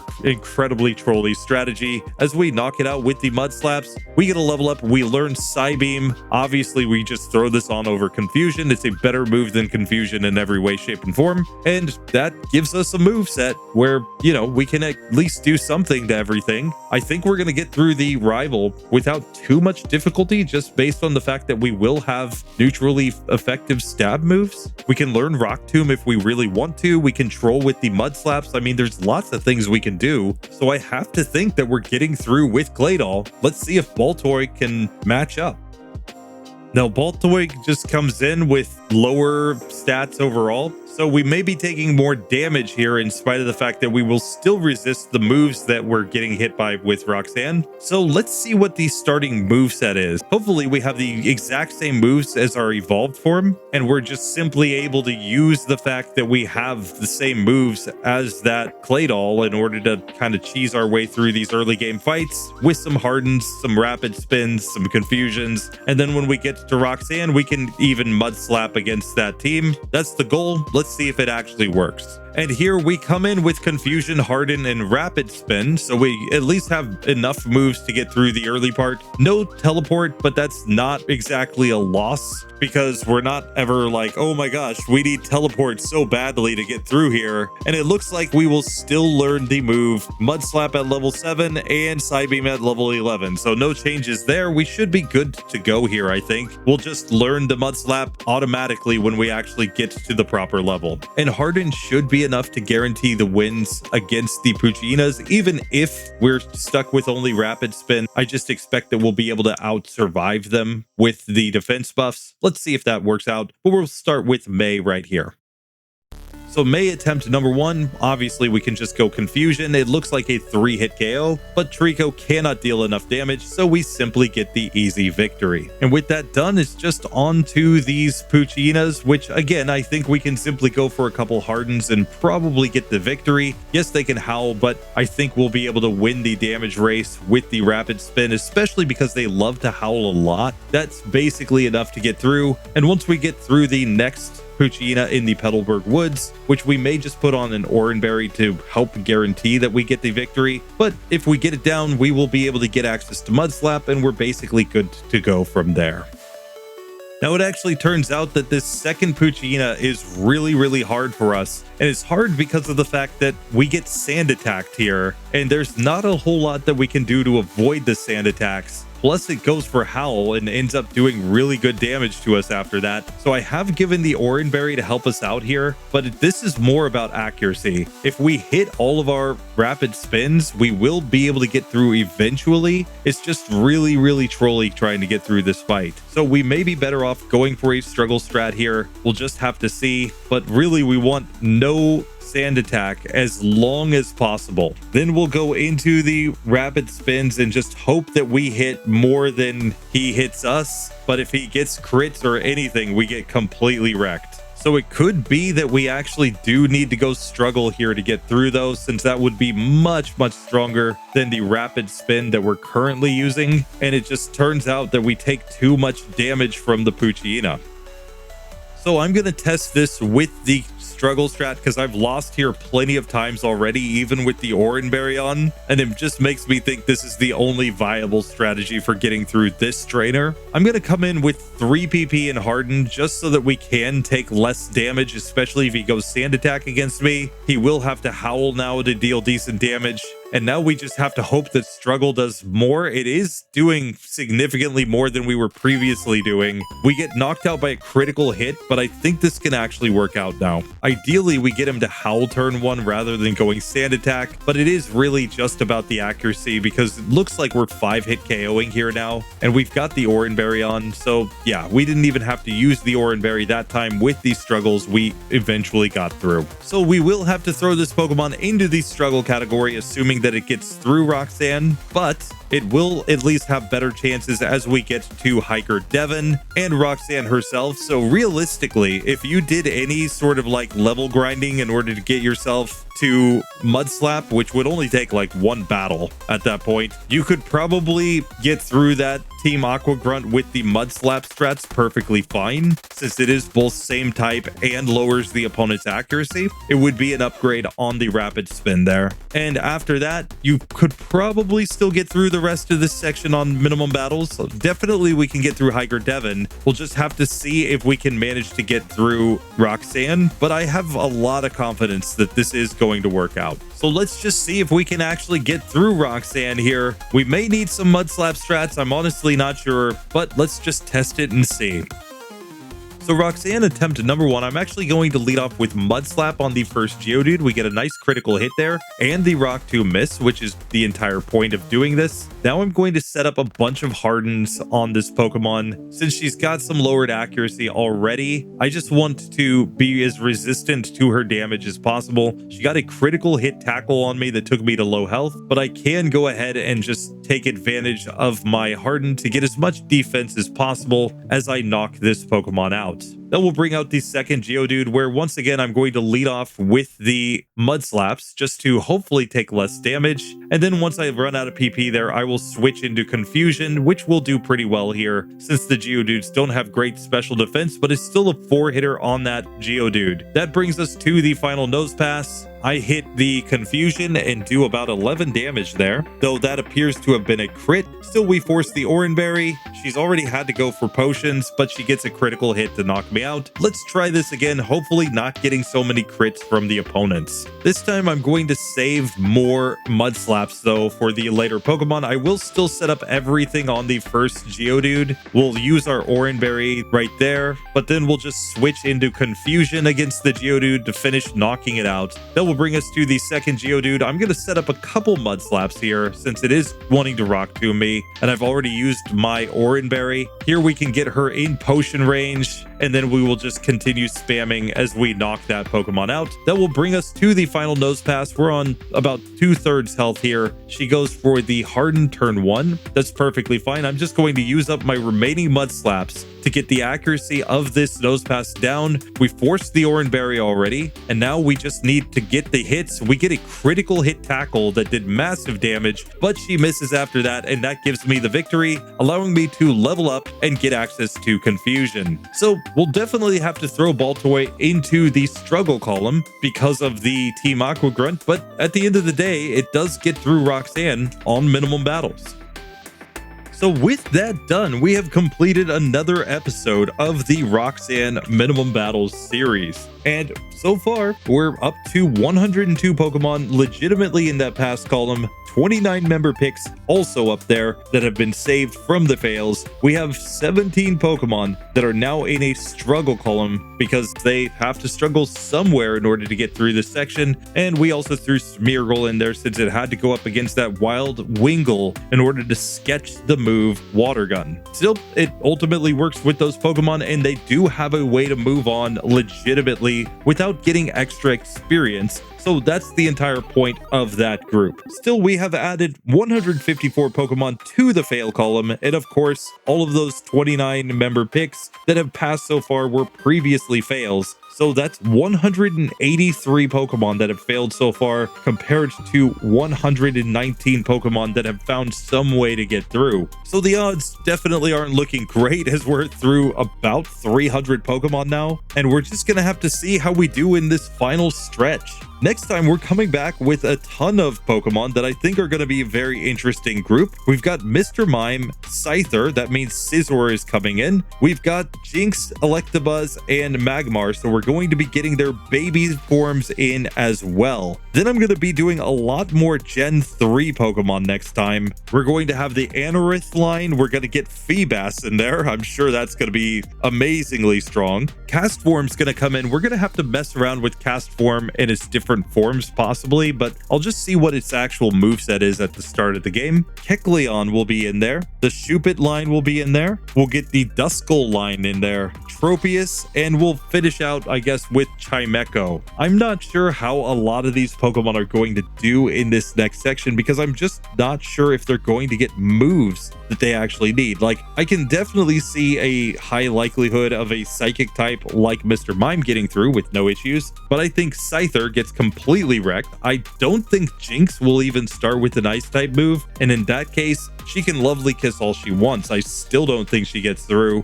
Electabuzz and Magmar, I'm predicting, are out of there. I predict their babies are all out of there. Scizor, I don't think the neutral damage will be enough to get it through unless it gets a Steel type move, which it will not at this point in the game. I can almost guarantee that. But then all of these Gen 3 Pokemon I've essentially never used before, so I don't actually know what the movesets are. I can say that Feebas is not getting through like 100%. Castform might be interesting because it depends on if it has a move to use with its different forms. moves, though honestly it would only really want rain, I would think here. And does it have a water type move? I don't think so. The Ghost Saw might be okay. I mean, obviously they're going to get to Roxanne. It just depends on what moves they have when they get there. If they have Sleep plus something like Nightshade, they're going to be perfectly fine. If they don't and they're just stuck with some weak move like Lick or Astonish or something, they're probably not going to quite get it to go. Tropius is going to be very interesting as a flying grass type Pokemon, because even if it gets something like Bullet Seed, it's probably not going to knock out the Nose Pass in one turn, so we have to hope that that Pokemon can manage. Chimecho, I think, just doesn't get any moves. I don't think Kecleon has any chance. And for Anorith and Armaldo, I just honestly don't know. It's just going to be a question of whether or not they get a same type move that actually gets them through the fight. We'll just have to see. We'll also be getting in that Milotic from the member picks up there. It has not failed yet, but if it does, it will get some chance to pick up a move and hopefully get through Roxanne. If it gets any water move, it's going to be perfectly fine. It's just going to be a question of if it actually gets that. We'll just have to test that and see. As usual though, place your own predictions down below. My all too early prediction coming into this is that I'm honestly going to say that we get through with like 4 Pokemon